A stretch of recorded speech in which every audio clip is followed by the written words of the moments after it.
when will we travel again?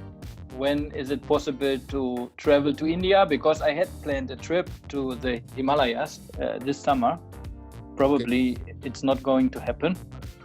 Probably there are also some guys out there who want to come over to Germany this summer. Do you think it will happen? I think travel is uncertain at this period, the way we are going through the COVID-19 crisis.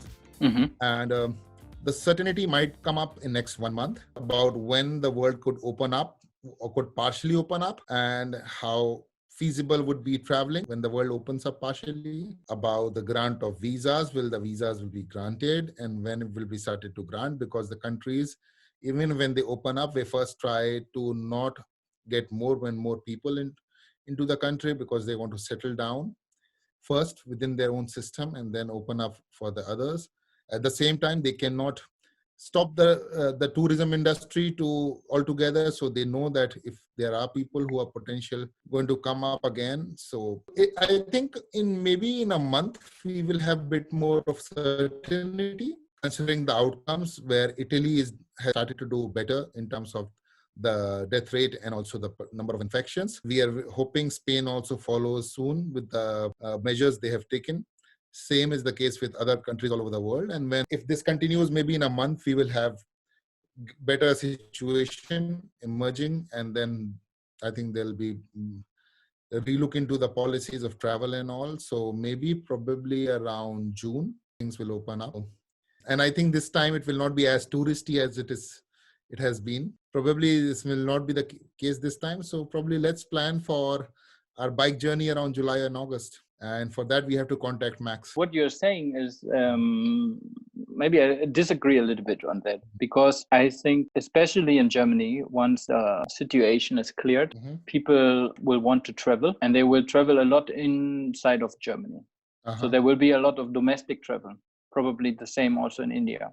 Yeah. And then the places will be not empty, but they will also not be crowded. I think the reason I'm telling you is because currently a lot of people have been laid off, have lost jobs. So they will also not have a lot of money at disposal, even if they want to travel. So that is going to be another deterrent for stopping people to travel all of a sudden aggressively, because the priorities will be some more to stabilize and get a stable job. So that's why I'm thinking that the activity may not be so robust as it used to be when the world was normal. International Monetary Fund has also stated that this particular COVID crisis has led to the economic crisis, which is as bad as the global financial crisis of 2008-2009. And tourism industry in general is the first industry which suffers when people do not have liquidity and money in their pockets to spend. So the travel activity goes down. So I think money at disposal in people will be a problem. They would not want to spend a lot of money at this time because of the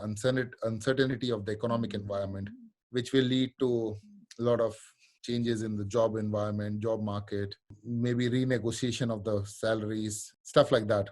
Spain is already going to universal basic income.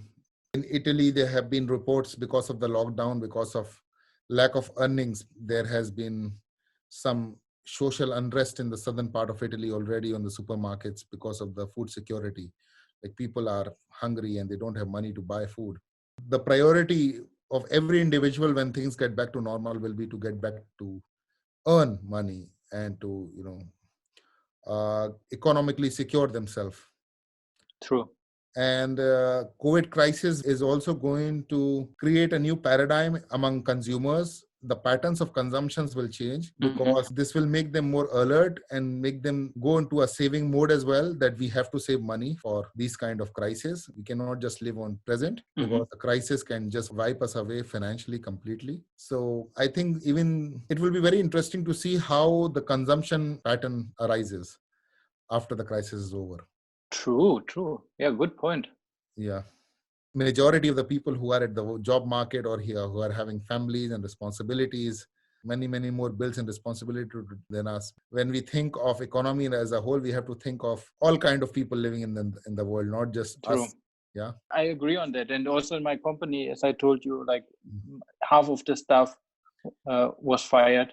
Yeah. So it already shows me how hardly hit the tourism industry is. And it could be that it will be the worst economic crisis since a long time, maybe ever. Yes. So if it turns out to become that, then it's not about can we travel, but can we afford it? Yes.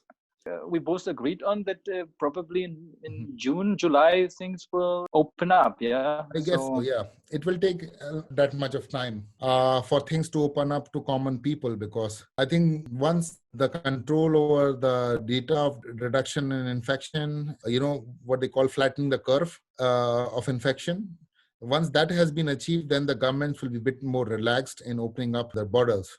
Right now, there's a complete lockdown of borders. Mm-hmm.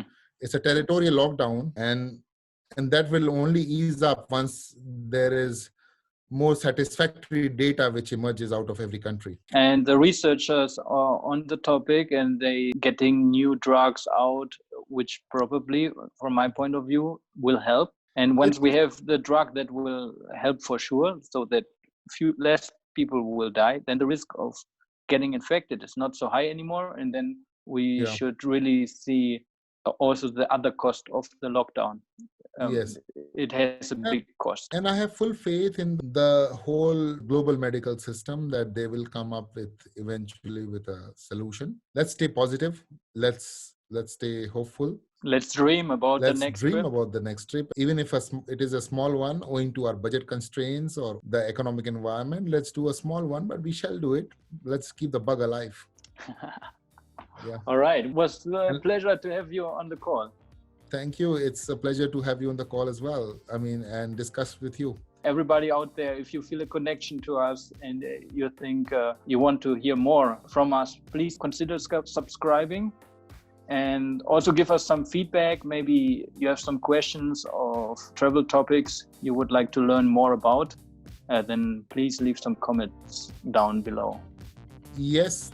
That would be my humble request as well. We are just starting off, so we see all of you, our audience, as our guides, our support systems, and as well as our teachers in many ways. This channel is a journey for us as well, and we want to live it with as many people as possible. So please keep contributing as well, and in due course of time, if we want to do some live talk with a few of you or a lot of you, we will try to organize that as well if you find us interesting going ahead. It will be a journey which we all will live as a travel fraternity together and motivate each other, guide each other, and offer more lessons of travel so that we all can become some ardent travelers with beautiful experiences and stories to narrate throughout our life.